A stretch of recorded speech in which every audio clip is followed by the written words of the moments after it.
tantangan, banyak masalah, banyak kejadian-kejadian yang di luar perkiraan kita. Tapi saya berdoa tahun 2025 ini adalah tahun yang kuat. Kita diberikan kekuatan sama Tuhan untuk menjalaninya bersama dengan Tuhan. Amin. Ya, kita bersama-sama hari ini masuk dalam satu seri khotbah di minggu keempat bulan Maret ini tentang family blessing. Saya percaya kalau hari ini ada satu rema yang Tuhan berikan tentang family blessing atau berkat dalam keluarga. Saya percaya Tuhan rindu memberkati setiap kita. Kalau kita mempelajari Bapak Ibu Saudara bahwa mujizat pertama yang dilakukan Tuhan Yesus adalah dalam sebuah keluarga. Saat perjamuan kali di Kana, Yesus mengerjakan satu mujizat yang pertama kali dalam sebuah keluarga.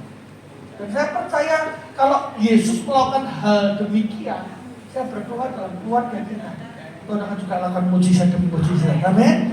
Bahkan Tuhan rindu bahwa setiap keluarga sudah jadi keluarga yang diberkati. Bahwa ada Yesus dalamnya dan keluarga Yesus diberkati. Kalau kita belajar dari pesta perjamuan kali di Kana, di saat gak ada apa-apa, di saat rasanya ada tantangan besar, di saat rasanya yang berharga itu habis, anggurnya habis, dan Yesus mengubah air jadi anggur. Yang awalnya airnya tawar. Mungkin hari ini beberapa dari kita rasanya kehidupan keluarganya sudah mulai tawar. Tapi saya berdoa saat kita melibatkan Yesus di dalamnya, yang tawar itu diubah jadi anggur yang manis. Amin. Kita mau belajar bersama-sama di minggu ini tentang keluarga yang harmonis.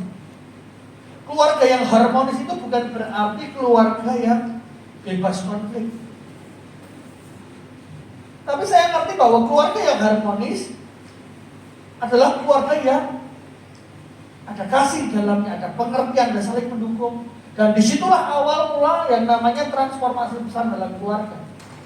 Bagaimana setiap anggota keluarga saling mengerti, saling memahami. Kendalanya adalah Bapak Saudara, setiap kita dalam anggota keluarga seringkali punya yang namanya kemauan pribadi. Dan seringkali satu dan lainnya saling bergeseran. Setiap kita punya ambisi pribadi, setiap kita punya ego pribadi, dan akhirnya ada geseran-geseran yang justru membuat kita dan keluarga kita jadi keluarga yang tidak harmonis. Karena harmoni adalah kekuatan untuk menyatukan perbedaan menjadi sebuah keindahan. Yang awalnya perbedaan tadi jadi sebuah keindahan yang luar biasa. Karena kalau kita pelajari sebenarnya keluarga yang harmonis itu bukan berarti keluarga yang tidak punya perbedaan, semua sama, bukan. Tapi keluarga yang harmonis adalah keluarga yang menyatukan perbedaan dalam kasih dan pengertian. Kenapa harus kasih dan pengertian? Kalau orang berusaha ngerti terus tanpa kasih, akhirnya gimana sih? Berusaha ngerti suami terus, berusaha ngerti anak terus, berusaha ngerti istri terus, berusaha ngerti menantu terus, berusaha ngerti tapi tanpa kasih, akhirnya capek. Makanya pengertian harus dibarengi dengan kasih. Karena pengertian tanpa kasih hasilnya capek.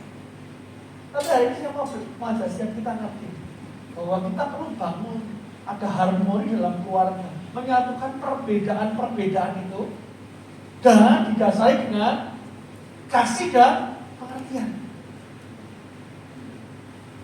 Kalau cuma kasih aja tanpa pengertian, akhirnya jadi banyak orang akhirnya seenaknya sendiri, tapi cuma dikasih terus, tapi nggak berusaha dikasih pengertian. Jadi hari ini saya mau ajak setiap kita memahami. Tapi mungkin hari ini kita merasa bahwa tidak semua keluarga hidup dalam harmoni, nggak semua hidup dalam keadaan yang baik. Suami istri nggak saling lagi berkomunikasi.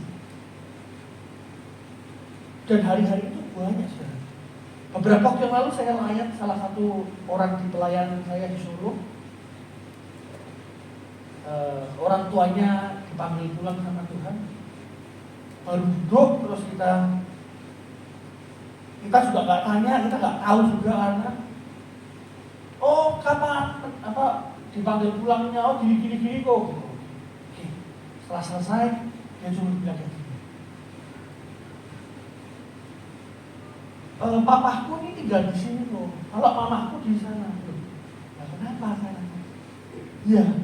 Ternyata 7 tahun sudah pisah. Tapi nggak bercerai, tapi pisah. Nggak harmoni lagi.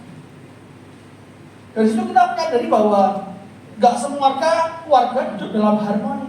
Suami dan istri nggak saling memahami lagi, nggak saling berkomunikasi lagi. Dulu waktu mungkin beberapa dari kita masih lebih muda usianya, waktu masih pertama kali berpacaran, saling memahami, saling mengerti. Kalau perlu ya udah nggak apa-apa, ya diantar, ya nggak apa-apa, dipahami. Tapi seiring dengan berjalannya waktu, karena tanpa kasih dan pengertian banyak orang akhirnya capek. Akhirnya kasih dalam keluarga itu sudah mulai luntur. Bahkan mungkin hubungan dari antara anak dan orang tua dan anak. Kita tahu bahkan bahwa sebenarnya seringkali anak itu maunya dimengerti terus. Ini tuh gini, zaman sekarang tuh begini. Mama papa itu kolot kok, kuno. Tapi hari ini saya wajah kita bangun komunikasi. Karena tanpa komunikasi kita nggak ngerti kebutuhan generasi hari ini. Karena kebutuhannya beda.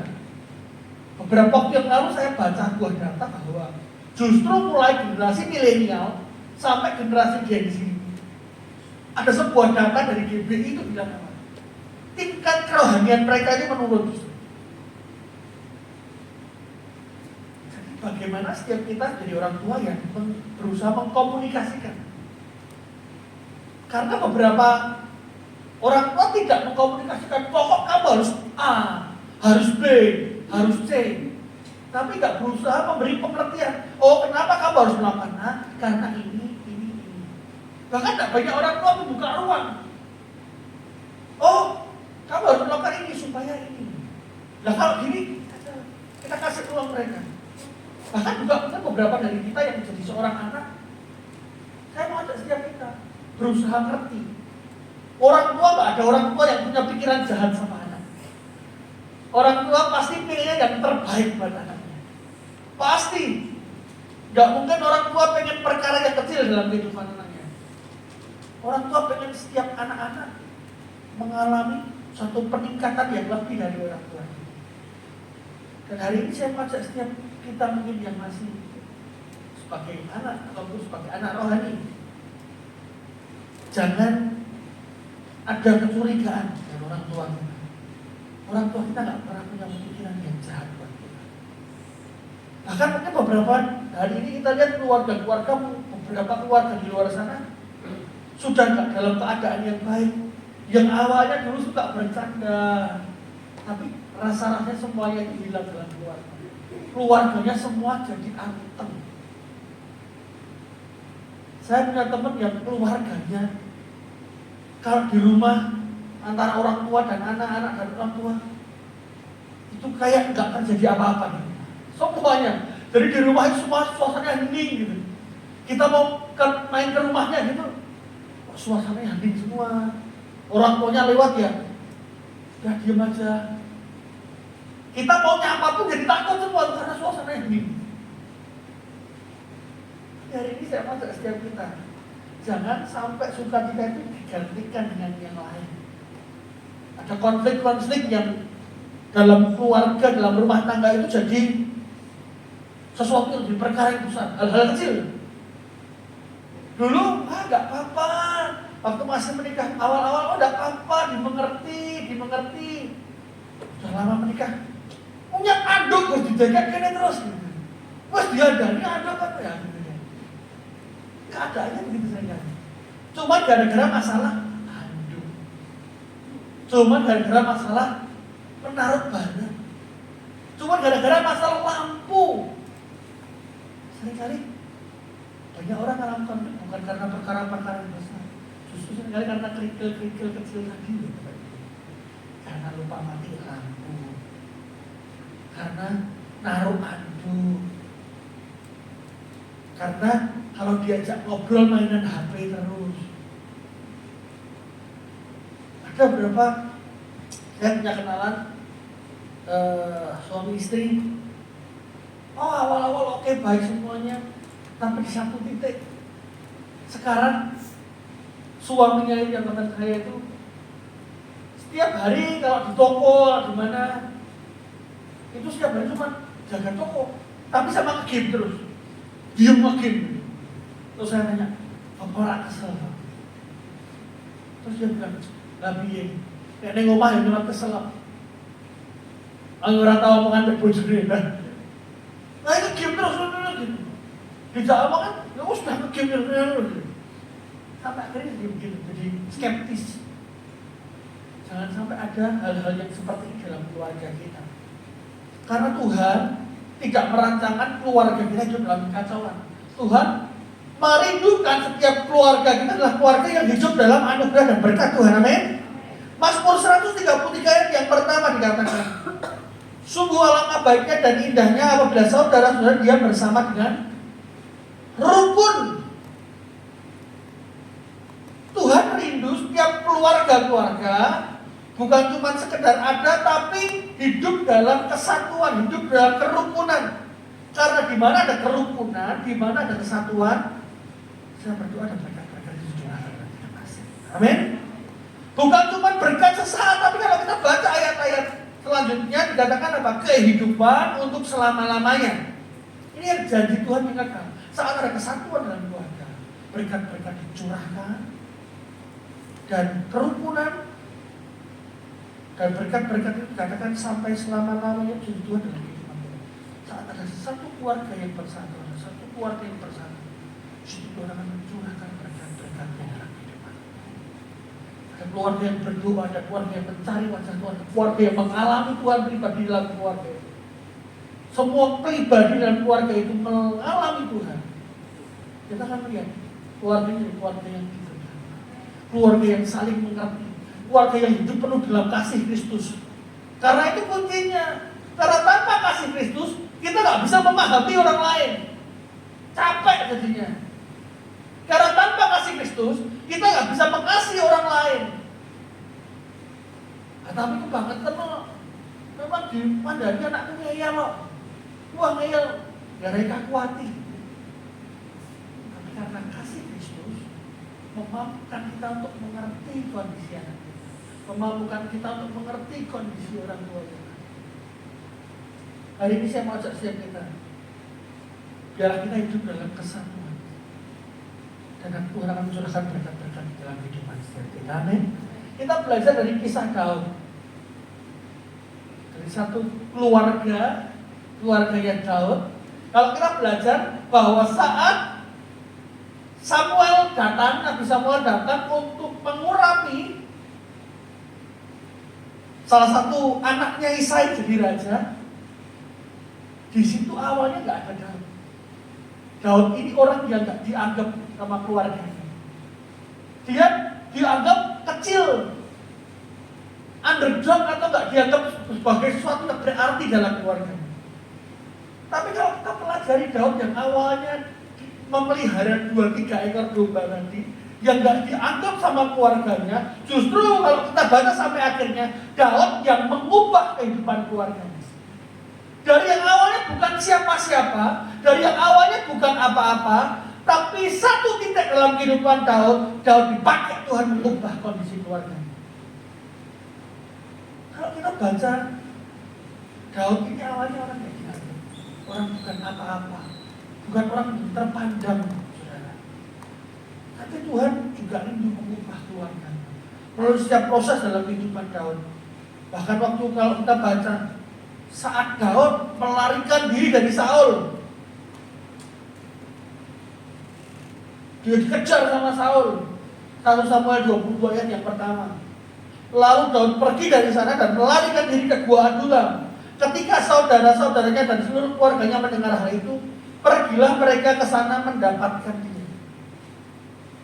Justru akhirnya yang awalnya dianggap remeh tadi, dibantui sama keluarga, ditolong sama keluarga.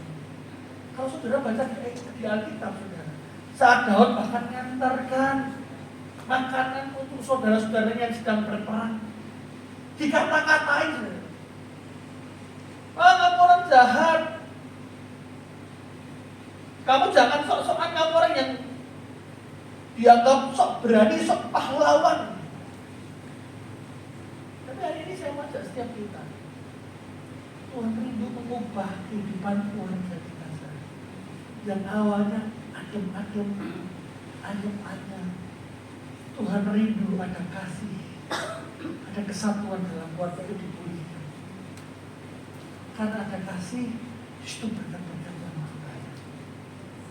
Jangan-jangan kalau hari ini kita rasanya kok seret ya, pekerjaan rasanya lagi gak baik ya. Jangan-jangan kita melupakan hal yang esensial, itu hubungan kita dengan keluarga kita, hubungan kita dengan Tuhan. Hari ini kita mau belajar kunci untuk membangun keluarga yang harmonis. Yang pertama, evaluasi bagaimana kondisi kesatuan keluargamu saat ini. Hari ini belajar jujur. Oh, memang kalau adanya lah gak baik, gak apa-apa, jujur sama diri kita sendiri. Oh, berarti hubunganku mungkin sama anakku kurang baik. Oh, hubunganku sama orang tuaku mungkin kurang baik. Hubunganku sama kakak adekku mungkin kurang baik. Jujur terhadap keadaan adalah awal dari pemulihan. Kita gak bisa perbaiki apa yang belum kita akui. Kalau kita ngakui, oh kita memang lemah, kita memang harus lebih belajar lagi tentang membangun relationship sama keluarga kita. Belajar jujur, oh iya berarti aku harus memperbaiki ini. Berarti saat ini aku harus memperbaiki hubunganku dengan keluarga. Aku mungkin harus memperbaiki hubunganku dengan suamiku. Contohnya begini. Oh yang dulu baru menikah awal, oh setiap pagi dijepaki kopi sama teh. Setelah 10 tahun, 20 tahun menikah, apa iso gawe dhewe? Seringkali faktanya itu saja. Dulu waktu awal-awal menikah, jalan berdua digandeng. Kalau jalan digandeng, kesandung sih, oh gimana kok kesandung? Hati-hati. Habis jam menikah, apa ora nyawa? Seringkali yang terjadi. Hari ini saya mengajak setiap kita memahami, mengerti dengan seksama evaluasi kehidupan keluarga kita. Efesus 5 ayat 15 katakan, karena itu perhatikanlah dengan seksama bagaimana kamu hidup. Janganlah seperti orang bebal, tetapi seperti orang arif. Di beberapa terjemahan yang lain saya baca, saya renungkan, itu ditulis janganlah seperti orang yang tidak bijak, tetapi sepertilah orang yang bijak. Wise, dikatakan wise, bukan orang yang arif tapi wise, bijaksana. Jadi hari ini Tuhan mengajak setiap kita untuk jadi orang yang semakin bijaksana. Makanya kita selalu ingat lagu-lagu zaman dulu kita dikatakan, ajar kami Tuhan menghitung hari-hari agar kami beroleh hati bijaksana. Tuhan rindu kita menghitung hari-hari kita untuk jadi orang yang semakin bijaksana. Artinya kita harus cek bagaimana kita hidup. Jangan sampai kita hidup dalam keluarga ini tanpa arah. Ya pokoknya jalan kerja, pokok ngopeni anak, pokok punya tabungan, pokok jalan ke bisnis juga. Tapi lebih dari itu, Tuhan rindu setiap kita punya tujuan. Tuhan rindu setiap kita, oh ngerti jadi orang yang bijak itu seperti apa. Jangan jadi orang yang lalai. Jangan menjalani hidup dalam rumah tangga tanpa pernah memperhatikan dan mengevaluasi. Hari ini mengajak setiap kita evaluasi apakah yang kita sudah lakukan berjalan sesuai dengan apa yang Tuhan mau, atau apa yang kita mau sedang. Hari ini kita mau belajar 5 level kesatuan dalam keluarga. Yang pertama adalah keluarga yang kesatuannya sangat baik. Dalam keluarga itu dipenuhi dengan kasih sayang. Keluarga itu perlu saling menghargai satu sama lain, tidak ragu-ragu menunjukkan kasihnya. Bahkan satu sama lain saling memuji, saling mengucapkan terima kasih. Ada kata-kata pujian. Bahkan sangat jarang ada konflik dalam keluarga ini, karena setiap masalah diselesaikan dengan cepat dan sehat. Bayangkan saudara, kalau setiap anggota keluarga di rumah itu punya perasaan aman dan nyaman saat menyampaikan segala sesuatu sama orang tua, itu akan beda, saudara. Saat anak bisa dengan jujur bilang, aku mengalami masalah ini, itu akan beda karena ada kesatuan di situ. Kalau nggak ada kesatuan, hari-hari ini kendalanya adalah banyak anak muda yang nggak berani jujur sama orang tuanya dan malah justru cari pemuas kejujurannya itu di luar, bukan dalam keluarga. Cari masukannya di luar, bukan di dalam keluarga. Karena dalam keluarga ini orang tua terus menuntut, kamu kudu jadi dokter. Nah, nggak jadi dokter, nanti mati mama. Susah nanti kalau nggak jadi dokter. Kamu harus terus ke ini loh, bapak ini punya kerjaan ini loh. Kamu harus terus ke. Nah, nggak terus ke ini nanti piye nanti. Siapa sih terus ke? Ini itu. Ini anak kepresan. Saya tahu orang tua pasti punya kerinduan yang terbaik buat anaknya. Tapi kita perlu mengkomunikasikan semuanya dengan baik, supaya anak juga mengerti. Oh, sebenarnya tujuan orang tuaku itu ini buat anak. Hari ini saya mau setiap kita ngerti. Yang pertama, keluarga yang kesatuannya sangat baik. Yang kedua, keluarga yang mengalami keretakan ringan. Yang namanya keretakan ringan, tanda-tanda ini muncul dengan sering mungkin terjadi ketegangan kecil. Diawali dengan ketegangan kecil. Yang kalau omongan nada itu pengaruh. Kalau misalnya contoh di rumah suami istri, Pak, tolong kompornya paten mas.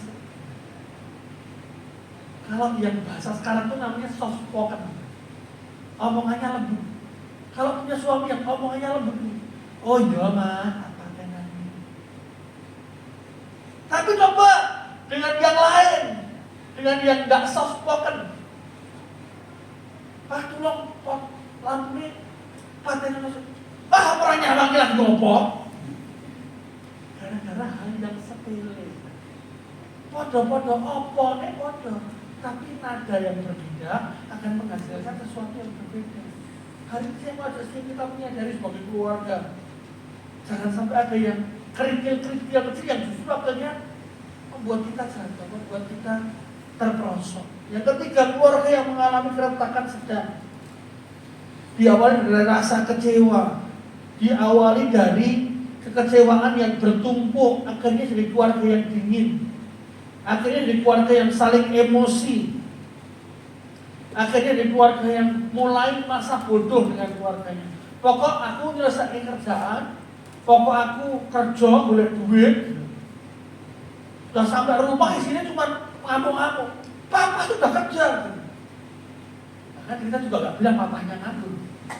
Papa udah kerja, ini cari itu. Masih gini lah. Seringkali kan jadi. Kita tahu orang tua pasti akan kasih yang terbaik. Tapi hal yang baik harus dilakukan dengan cara-cara yang baik. Kalau hal-hal yang baik tidak diimbangi dengan cara-cara yang baik, akhirnya ada sesuatu yang justru gak jadi berkat dari keluarga. Yang keempat, keluarga yang mengalami keretakan berat, bahkan gak pernah komunikasi, bahkan menggunakan kata-kata kasar, perilaku yang menyakitkan.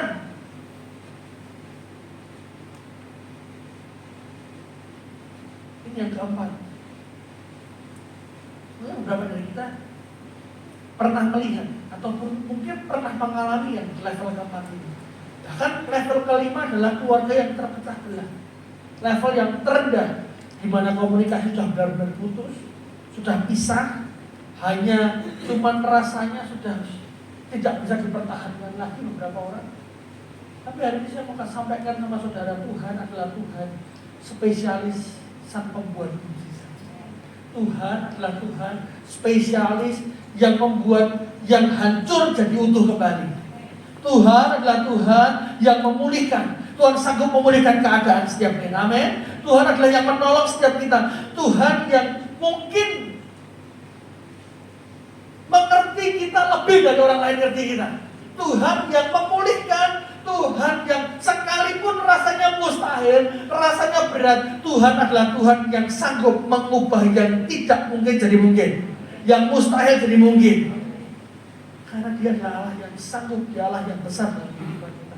Hari ini kalau saudara dalam kondisi ini tadi, dalam kondisi keluarga ini, coba cek hubungan keluargaku di level yang mana. Ataukah mungkin di level 3 ya pokoknya lanjut aja mengalami kertaan sedang. Ya pokok lanjut aja jalani hari-hari. Sudah kehilangan kasih mesra dalam keluarga. Pokok ya jalani hari-hari, pokok aku setiap bulan kasih uang. Aku pokok setiap bulan ya pokoknya kejak keluar makan, kejak dolan. Tapi sebenarnya yang mungkin keluarga kita bukan cuma uang dari kita, tapi kehadiran kita dalam keluarga. Tapi bagaimana setiap kita menempatkan diri kita dalam sebuah keluarga. Hari ini evaluasi saudara. Saudara lagi berada dalam kondisi keluarga yang seperti apa? Jujur sama diri saudara sendiri, jujur sama keluarga saudara sendiri. Hari ini evaluasi diri tidak cuma menyelamatkan keluarga, tapi saya berdoa saat keluarga itu sudah dipulihkan, maka berkat-berkat Tuhan dicurahkan. Miliki visi untuk membentuk keluarga yang harmonis. Amsal 29 ayat 18 dikatakan apa? Tanpa visi liarlah. Tanpa kita punya tujuan membangun sebuah keluarga yang harmonis, ya kita cuma let it flow menjalani hari-hari setiap hari. Jadi hari ini saya mau setiap kita memahami saudara bahwa Tuhan itu setiap kita hidup dalam keluarga yang harmonis. Bahkan hari ini perjuangkan punya keluarga yang harmonis. Berusaha bangun hubungan antara orang tua dan anak, suami dan istri. Dibangun saudara. Harmonisasi itu diciptakan. Makanya kalau main musik harus latihan dulu, harus ini itu dulu, supaya apa? Harmonisasinya enak. Kalau semua misalnya drumnya main sendiri, gitarnya main sendiri, keyboardnya main sendiri, WA-nya nyanyi sendiri, bukan satu harmonisasi yang baik. Karena semuanya jalan sendiri-sendiri. Sama dalam kehidupan rumah tangga. Kalau suami dan istri jalan sendiri-sendiri, gak ada harmonisasi yang baik. Tapi bayangkan bagaimana saat kita jadi keluarga yang seperti tubuh Kristus. Setiap keluarga, setiap anggota keluarga punya bagian dan tugasnya masing-masing.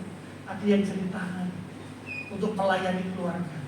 Ada yang jadi kepala untuk menentukan setiap kebijakan dalam keluarga. Ada jadi anak-anak yang memang harus dididik untuk ke depan jadi penerus keluarga. Jadi hari ini saya mau ajak setiap kita memahami, miliki visi untuk membentuk keluarga yang harmonis. Perjuangkan. Bahkan hari ini keluarga yang harmonis tidak terjadi begitu saja. Kita harus memiliki visi yang spesifik dan kuat. Bagaimana anak-anak kita merasa aman didukung sama orang tuanya. Bagaimana pernikahan jadi pernikahan yang penuh dengan pengertian dan keintiman bahkan hubungan. Bagaimana komunikasi berjalan dengan terbuka dan sehat. Setelah itu komunikasikan, buat rencana untuk mencapai tujuan itu. Hari ini saya mau ajak setiap kita bekerja keras membangun kesatuan. Kesatuan adalah hasil kerja keras yang sengaja dan terus menerus. Yang namanya berjuang buat keluarga itu bukan sehari dua hari. Ya. Kalau saudara sudah memutuskan untuk menikah, perjuangan saudara adalah seumur hidup. Tuhan menciptakan keluarga itu bukan untuk setahun, 2 tahun, 10 tahun, tapi Tuhan menciptakan keluarga itu untuk seumur hidup. Dan kalau Tuhan sudah menciptakan begitu, saya berdoa Tuhan memperlengkapi saudara untuk menjalaninya. Termasuk hari ini firman Tuhan yang memperlengkapi kita mengerti bagaimana Tuhan rindu setiap kita membangun kesatuan. Karena kesatuan itu harus dikejar, harus dipertahankan, akan diperjuangkan. Ibarat kalau kita mau buat keluarga yang harmonis itu contohnya, kalau Bapak Ibu Saudara punya rumah, punya halaman luas, mau bangun taman, mau bangun taman ini gitu dan lain-lain, yang harus dipunya apa dulu ya saudara yang pertama? Kalau mau bangun gitu, uang pasti. Tapi yang paling pertama, apa kira-kira? Yang pertama gambarannya dulu. Punya uang tapi gak punya gambaran, wah akhirnya tambah sulam. Wah pokoknya ketok apa tambahin gitu. Wah ketoknya pengen tambahin kolam, wes jadi ubahnya jadi tambahin kolam. Wah ketok ini bagus dibuat, ini tanamannya gini, buat rumah lagi. Oh kemarin dia di Instagram, di TikTok, wah ada apa, tanaman gantung, beli lagi. Tapi yang paling pertama harus punya adalah gambarannya. Kira-kira nanti waktu aku duduk di sini, gambarannya aku pengen di sini ada tanaman hijaunya. Aku pengen nanti ada ininya. Duduknya akan model seperti ini. Harus punya gambaran, blueprintnya dulu. Karena saat kita mau membentuk sesuatu tanpa blueprint yang jelas, akhirnya banyak dari kita yang akhirnya tambah sulam, akhirnya gak maksimal dalam kehidupan, karena justru seringkali gak punya gambaran yang jelas. Sama halnya dalam membangun keluarga, punyai gambaran yang jelas buat keluarga kita. Oh aku pengen keluarga aku depan tuh seperti ini, seperti ini, seperti ini. Bahkan aku pengen pensiun di umur segini, aku menjalani hari-hariku begini, begini, begitu. Hari ini saya mau ajak kita mengerti, punya gambaran yang jelas, punya gambaran yang jelas mau taman seperti apa yang kita tahu. Hari ini belajar memahami. Bahkan kalau kita mau buat tamannya, sudah punya blueprintnya, mulai singkirkan barang-barang yang nggak pakai, mulai singkirkan hal-hal yang nggak sesuai dengan visi kita. Jangan lagi hidup dalam sakit hati, jangan lagi hidup dalam kecewa. Kerikil-kerikil yang kotor disapu. Jangan sampai kerikil-kerikil itu menyandung kehidupan kita. Hari ini bersihkan area hati kita dari kerikil-kerikil yang mengganggu. Jangan sampai hidup dalam sakit hati terus-menerus. Saya tunjuk bersihnya.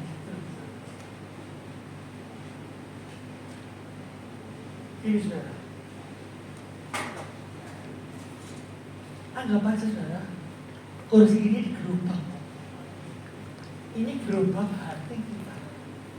Seringkali dalam kehidupan kita taruh kecewa, kita taruh sakit hati, kita taruh amarah, kita taruh sakit hati sama si A, si B, si C, si D. Kalau gerobak hati ini dibawa kemana-mana, kira-kira berat apa ringan? Kira-kira berat apa ringan? Berat.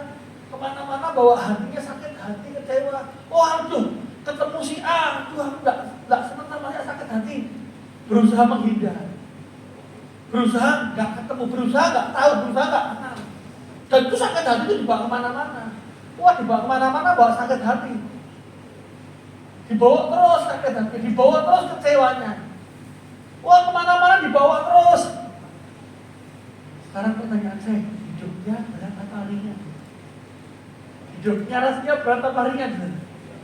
Berat, karena kemana-mana bawa sakit hati tadi. Makanya perlu bersihkan area dalam kehidupan kita, kerikil-kerikil yang diampuni. Jangan sampai kecewa lagi. Orang-orang yang tadi ditaruh di gerobak hati kita, diampuni. Oke, mungkin memang waktu itu berusaha kasih dan pengertian. Oh waktu itu mungkin kamu waktu ngomong gitu, kamu gak mikir, kamu gak, ya udah, oke. Tak ampun ya, keluarkan. Artinya hidupnya bawa kemana-mana, hatinya di sini. Karena apa? Mengampuni, karena memaafkan. Hari ini saya mau ajak kita bersihkan semua kerikil-kerikil yang mengganggu. Kata-kata kasar, dendam, kecewa, kepahitan dengan suami dan istri. Mungkin seringkali sebagai suami atau sebagai istri, seringkali melalui omongan kita menyakiti hati keluarga kita. Hari ini mulai singkirkan segala hal yang gak baik. Mulai seringkali dari omongan kita mungkin buat kita biasa, tapi yang namanya dalam keluarga itu kita gak pernah tahu kondisi hati satu dan lain di waktu-waktu tertentu. Mungkin dengan omongan yang sama biasanya gak apa-apa, tapi di satu ketika dengan omongan yang sama anggota keluarga rasanya kayak loro-loro. Karena kita gak pernah tahu kondisi hati banyak orang. Jadi hari ini saya mau ajak setiap kita singkirkan kepahitan, singkirkan rasa bersalah. Efesus 4 ayat 31 sampai 32 bilang, segala kepahitan, kegeraman, kemarahan, pertikaian dan fitnah hendaklah dibuang dari antara kamu. Demikianlah pula segala kejahatan. Tetapi hendaklah kamu ramah seorang terhadap yang lain, penuh kasih mesra dan saling mengampuni sebagaimana Allah dalam Kristus telah mengampuni kamu. Alasan kita mengampuni karena Allah terlebih dahulu mengampuni. Alasan paling besar untuk kita mengampuni sama kita adalah Allah terlebih dahulu mengampuni kita. Hari ini saya mau ajak setiap kita. Yang pertama tadi mulai bersihkan area hati kita dari semua kerikil yang mengganggu. Yang kedua mulai bekerja untuk mengisi tanah yang baru dan tanami dengan sebaik mungkin. Jadi setelah tadi bagian tadi tamannya sudah mulai dibersihkan dari mulai bangun hubungan, mulai bekerja, mulai kasih tanah yang baik, mulai tanami sesuatu yang baik, mulai tabur kasih dalam keluargamu, mulai tabur pengertian dalam keluargamu, mulai tabur perhatian dalam keluargamu, sehingga tamannya terus berprogres, sehingga jadi keluarga yang vibes-nya kalau zaman sekarang biasanya vibes-nya positif, vibes-nya menyenangkan. Jadi anak-anak itu betah di rumah. Banyak hari ini anak-anak itu gak betah di rumah karena orang tuanya setiap hari bernyanyi. Makanya banyak anak-anak setiap hari baru pulang sekolah langsung pilih keluar sama temennya, pilih ikut les, pilih ikut ini, pilih ikut itu karena gak betah di rumah. Orang tuanya rasanya waduh setiap hari ya saya tahu orang tua pasti punya tujuan yang baik, punya rencana yang baik. Tapi rencana yang baik dilakukan dengan cara yang salah akan jadi salah. Niat yang baik dilakukan dengan cara yang salah akan jadi salah. Hari-hari ini saya mau ajak saya bangun kasih, bangun hubungan dalam anggota keluarga, bangun kebiasaan menabur kasih, menabur perhatian, mengerti bahasa kasih setiap anggota keluarga, berikan perhatian pribadi, mulai belajar, ngerti. Mungkin anggota keluarga yang baru pulang, baru bekerja pulang, mulai mengerti. Dia pasal heran sih, dikasih minum. Jangan datang-datang baru pulang kerja datang-datang. Wah ini tagihannya. Bayangkan baru pulang kerja jam pertama tagihan. Itu aku enggak pusingin 2 kali lipat. Mungkin di tempat kerja sudah pusing, sampai rumah tambah pusing. Mulai ngerti, mulai cari cara mengkomunikasikan. Karena kesatuan dalam keluarga itu hasil dari tindakan-tindakan kecil yang dilakukan dengan konsisten. Mulai belajar mengasihi, mulai belajar kasih masukan dalam keluarga, mulai belajar kasih perhatian. Sudah makan belum? Nak sudah makan belum? Baru udah mana? Ayo, kok belum pulang gimana? Ada apa? Di sekolah gimana? Di kampus gimana? Iya, uang sanggupnya kurang enggak? Karena hal-hal kecil itu perlu buat kita diskus sama mereka. Dan masalahnya banyak orang nggak membuka ruang untuk diskusi hal itu. Dan akhirnya apa? Keluarga jadi satu sama lain saling Nggak baik karena apa? Nggak membuka, nggak saling mengerti, nggak saling jujur. Hari ini saya mau ajak setiap kita kembali lagi bersatu. Amin. Kembali lagi bangun kesatuan ya dalam keluarga. Kalau hari ini kita pernah salah dengan suami atau istri kita, minta maaf. Kalau hari ini kita pernah punya ganjelan di hati kita yang mungkin belum selesai dengan anak kita, disampaikan di telepon kalau perlu setelah ibadah. Sorry ya, misalnya papa atau mama biasa. Tapi sebenarnya papa atau mama ini niatnya baik. Tidak ada orang tua yang punya niat buruk sama. Dan hari ini saya berdoa setiap kita Bapak Saudara mulai buka hati. Karena pemulihan terjadi karena keterbukaan kita pada Tuhan. Pemulihan terjadi karena keterbukaan kita sama anggota keluarga. Saling jujur. Sebenarnya kena jalur gue terus papa yang pusing. Kerjaannya baru gak jalan. Itu perlu dikomunikasikan. Anak-anak itu apa? Pokoknya butuh kan bilang apa? Tapi pusing lama-lama. Itu perlu dikomunikasikan. Jadi hari ini saya masuk siap kita ke hati ya saudara. Jangan sampai di bulan ini firman Tuhan tentang family basic, tapi kita nggak pernah dicerahkan tentang satu hal tentang family basic. Karena banyak orang cuman membahasnya teori harusnya keluarga begini, harusnya keluarga begini. Tapi hari ini terlebih dari itu saya mau ajak setiap kita buka menyadari apa yang salah ya di keluarga, apa yang salah ya yang tak lakukan. Hari ini saya mau minta pemain musik bisa masuk. Kita mau bersama Tuhan ya Bapak-Ibu.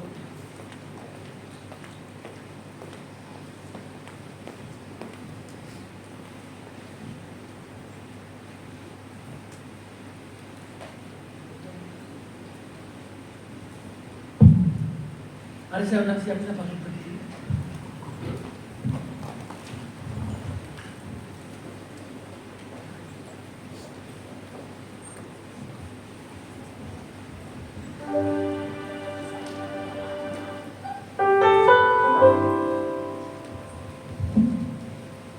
Bersama keluargaku melayani Tuhan, bersatu selamanya mengasihi Engkau.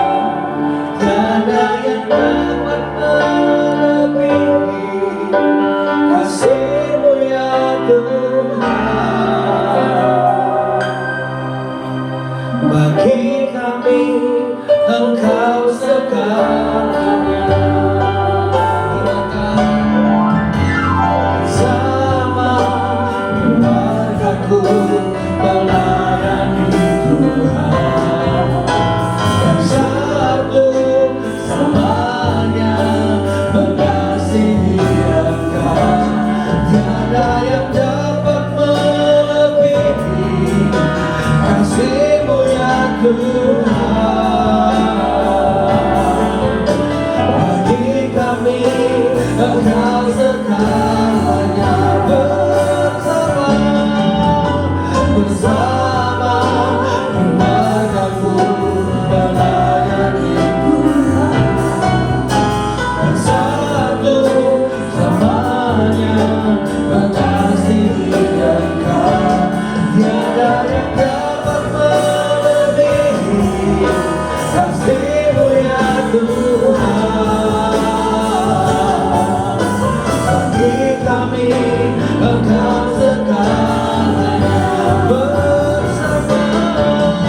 Bersama keluargaku melayani Tuhan, bersatu selamanya mengasihi Engkau. Tiada yang dapat melebihi kasih-Mu ya Tuhan. Bagi kami Engkau segalanya. Bersama keluargaku melayani Tuhan, bersatu selamanya mengasihi Engkau. Tiada yang dapat melebihi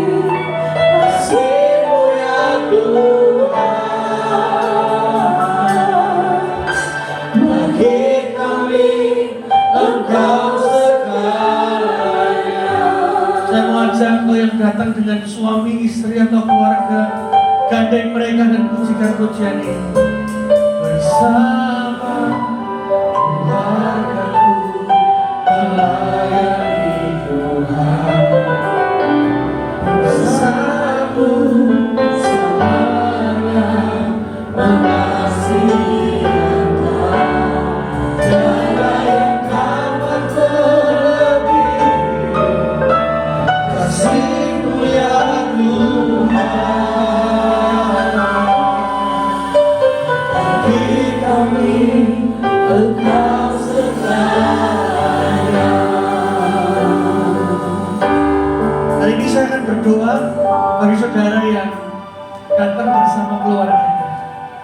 Saya berdoa biarlah ibadah hari ini bukan cuma sekedar ibadah rutinitas, tapi saya rindu juga setiap keluarga mengalami pemulihan dalam keluarga. Kasih mesra ini dibangkitkan kembali, sukacita, damai sejahtera dalam keluarga menghidupkan kembali. Jadi keluarga saudara, jadi keluarga yang penuh dengan kasih mesra, perhatian, berkat-berkat Tuhan dicurahkan dalam kehidupan saudara. Amin.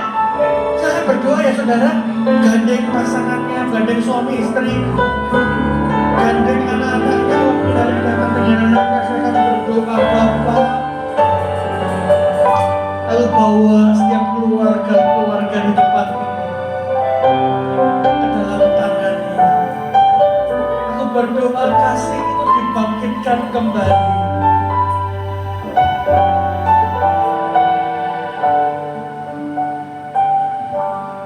Pengertian itu dibangkitkan kembali, perhatian dibangkitkan kembali. Biarlah kasih Kristus yang membuat mereka mengalami kasih dalam keluarga. Menyadari karena Yesus terlebih dahulu mengasihi, maka aku harus mengasihi pasangan. Bagi saudara yang sudah menikah 10 tahun, 20 tahun yang lalu, ingat satu hal saudara, saudara sudah berjanji di hadapan Tuhan dan jemaatnya untuk terus mengasihi pasangan, baik dalam suka maupun duka, dalam kekurangan maupun dalam kelimpahan, dalam kondisi sehat maupun kondisi sakit, sampai maut memisahkan. Hari ini pegang pasanganmu. Hari ini saya mau ajak setiap kita yang hari ini datang dengan keluarganya,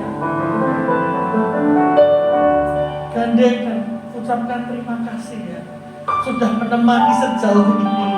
Terima kasih sudah jalan bareng sejauh ini. Terima kasih ya, ternyata aku memang hanya lagi.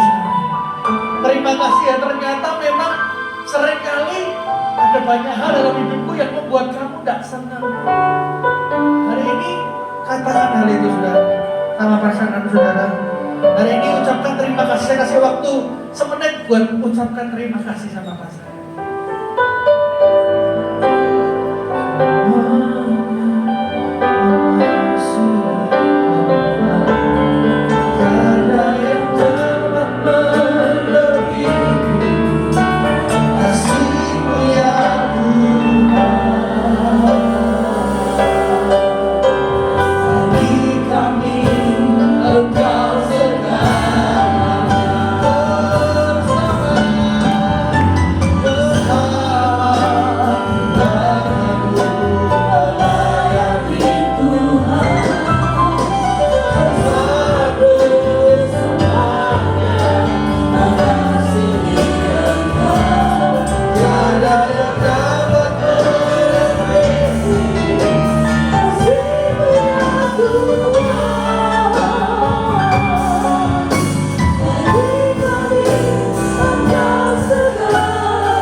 Saya akan selesaikan dengan hari ini saudara yang membawa keluarganya dulu.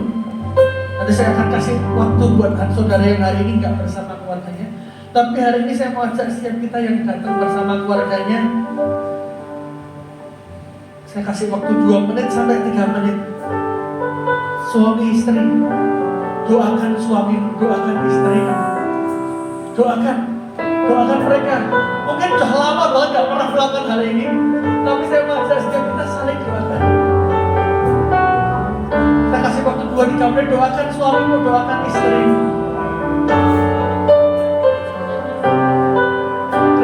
Tuhan keluargamu itu keluarga yang harmonis. Ridho Tuhan adalah keluargamu, keluarga yang hidup berkenan sesuai dengan apa yang Tuhan mau. Suami istri saling mensupport, saling menyemangati, saling berjuang bersama.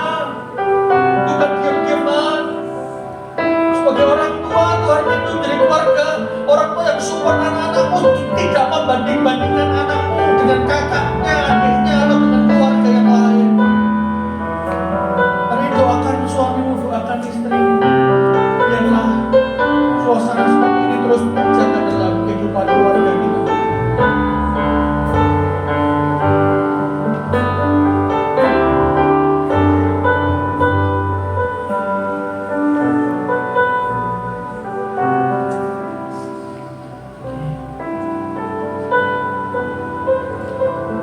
Selanjutnya saya akan berdoa bagi saudara yang hari ini tidak bersama dengan anggota keluarganya. Saudara datang sendiri, atau mungkin anggota keluarga saudara belum mau percaya Kristus. Pilih di rumah, pilih gak ibadah. Hari ini saatnya saudara. Saya juga akan berdoa bagi saudara. Angkat tanganmu, saya akan berdoa bagi saudara. Tuhan, aku berdoa buat setiap yang hadir, yang hari ini tidak datang bersama anggota keluarganya.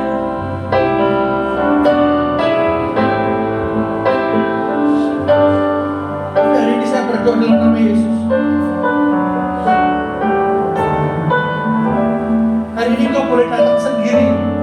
Anggota keluarga boleh gak percaya. Tapi saya berdoa, saya melihat dalam nama Yesus. Someday, suatu hari nanti, kau akan datang ke tempat ini lagi bersama dengan keluargamu. Kau akan menggandeng mereka, kau akan berdoakan setiap mereka di tempat ini. Aku berdoa dalam nama Yesus. Kau yang hari ini belum datang bersama keluargamu, suatu saat nanti kau akan datang ke tempat ini lagi bersama dengan keluargamu. Kau akan datang bersama mereka. Oh, kau akan bersama-sama beribadah di tempat ini. Bahkan mulai dari sekarang, imani. Kau sedang mengangkat tangan, kau sedang menggandeng anggota keluargamu itu di tempat ini. Imani, belajar melihat dengan mata iman. Walaupun mustahil, walaupun tidak mungkin, tapi kita percaya kita berjalan bersama Tuhan yang besar. Karena bagi Tuhan tidak ada yang mustahil. Berdoa Tuhan buat setiap keluarga-keluarga yang belum diselamatkan, yang belum mengenal Tuhan. Tuhan ketuk hatinya Tuhan, Tuhan jumpai mereka secara pribadi untuk mereka mengalami Kristus.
Biarlah Tuhan jadi kepala dalam keluargamu.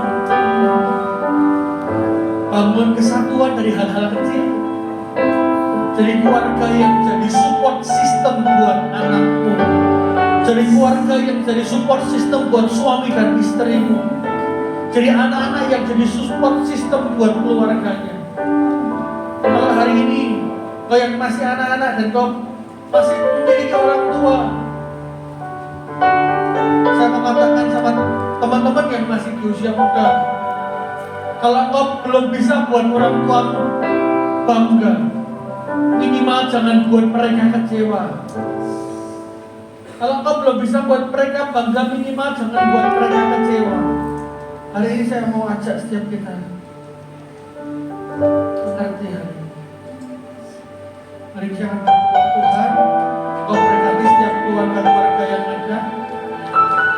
Kau berkati setiap orang tua, anak, suami, istri, jadi keluarga yang harmonis, keluarga yang jujur sama keluarganya, keluarga yang harmonis. Bukan yang berarti tanpa konflik, tapi keluarga yang menyelesaikannya dengan kasih dan pengertian. Tidak menunda masalah berlarut-larut, tapi segera diselesaikan, sehingga gak ada beban dalam keluarga, sehingga satu dan lainnya saling mensupport, saling menguatkan. Aku impartasikan kasih keluarga ini dalam kehidupan saudara di tempat ini. Biarlah anggur keluargamu menjadi anggur yang manis, bukan anggur yang tawar, tapi anggur yang manis, yang memberikan kehangatan dalam keluarga. Anggur yang manis, yang saat orang melihat keluargamu, dia mengecap manisnya.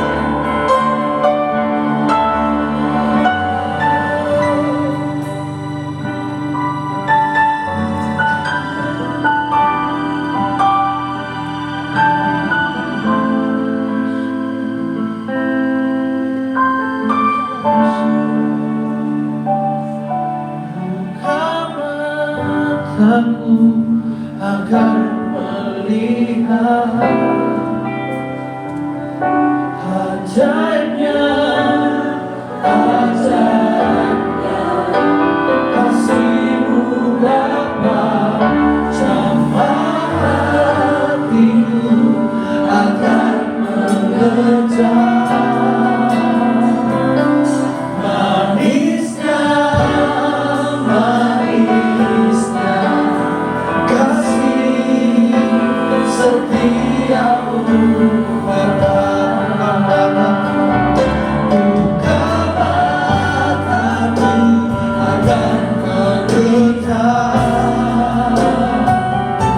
ajaibnya, ajaibnya kasih-Mu Bapa, jamah hatiku agar mengejar manisnya, manisnya, manisnya kasih setiamu Bapa. Buka mataku agar melihat ajaibnya, ajaibnya kasih-Mu Bapa, jamah hatiku agar mengejar manisnya, manisnya, manisnya kasih setiamu Bapa. Buka mataku agar melihat ajaibnya, ajaibnya kasih-Mu Bapa, jamah hatiku agar mengejar manisnya, manisnya, manisnya kasih setiamu Bapa.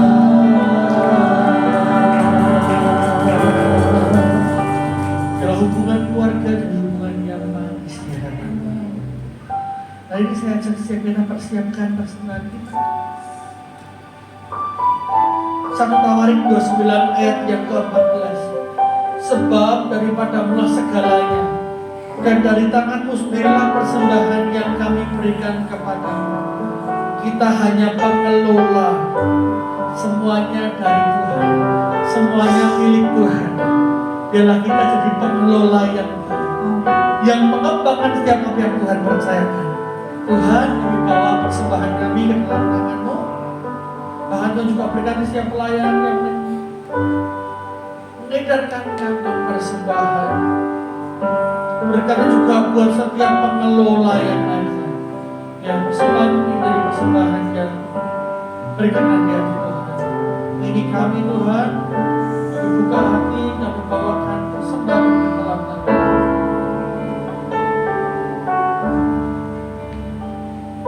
Bawa setiap persembahan menyenangkan hati. Dalam satu nama Tuhan Kristus kami berdoa dan mengucap syukur. Haleluya.